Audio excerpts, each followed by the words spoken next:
Hey sweet friends, Nellie here. Hope you're having a wonderful day. So here's a tutorial on how to get into Plow Pose. There's actually two places in the yoga class I like to sequence Plow Pose. One is at the very end of class during the closing postures. It's a great soothing, calm down pose to do at the end. And the second place I like to use it is actually during a main flow, when you can use it as like dynamic movement to really energize the body and kind of mix things up from always doing standing poses. So I'll start with how I cue it for closing postures, just because that way it's a little easier to break it down and see all the components and the steps to get into it. And then I'll show you how I do that from a dynamic flow. All right, so actually I'm gonna go this way so my butt's not on the camera.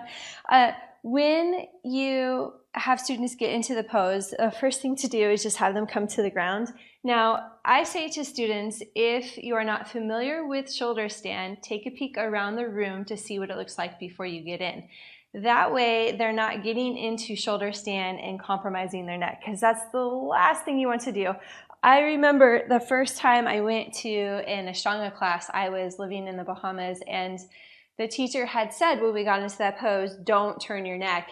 And after class, my friend was like, oh my gosh, I can't figure out why my neck hurts so bad. And I said, did you turn your neck in that pose? And he said he did. So that has stuck with me ever since, to make sure not to turn your head while you're in shoulder stand.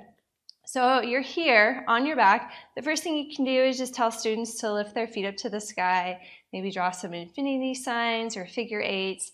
This is a great place to be, or we're not doing shoulder stand, we're doing Plow Pose. So they can stay here. The next option, okay, keep your gaze up to the sky, resist the urge to turn your neck, lift your hips, place your hands to your bottom or your sacrum, tuck your elbows in close, maybe even tuck your shoulder blades under, knees come to chest or nose to begin, and maybe your toes will find the earth overhead. Now, this is a great place to stay. Now, if they're ready to move deeper, then you just encourage to lift your hips up, maybe tuck your shoulder blades under a little bit more. You can interlace your fingers together, lower your hands to the earth, lift your kneecaps up. Real important in this pose that there's space between the back of the neck and the floor.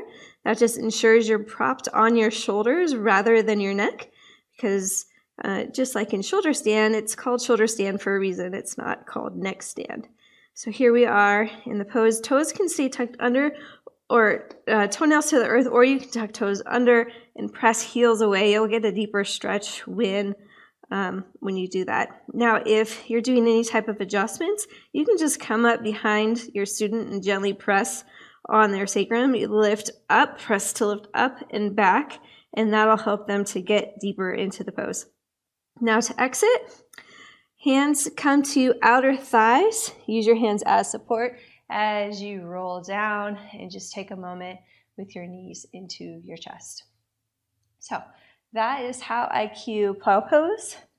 At the end of class, you can also add a shoulder stand in there, maybe an ear pressure pose, any other variations you like.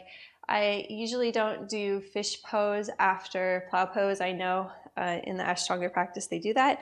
I only teach that when I teach an Ashtanga class, just because it's a lot on the neck. So I usually give it as optional. All right, now to cue Plow Pose in your flow to make it dynamic movement, I'll usually do it from like a half moon or like a standing split. When you're here, you can say lower your floating knee to the ground, sit bones follow, roll to your back, maybe your shoulders come to the earth, bring your feet overhead, maybe your toes tap, exhale, come forward. Ooh, maybe you bring your soles of the feet together, like if you're going into a butterfly pose, reach forward. So we'll go through that again. If you're up here, like standing split, exhale, lower knee, then sit bones, roll to your back, shoulders to the earth, arms overhead, maybe your toes tap. Exhale, come forward, butterfly pose, soles of feet together, reach forward. So I hope that was helpful. If you have any best practices that you use for Plow Pose or any questions, happy to answer those for you. Until next time, I'm Nellie. Namaste.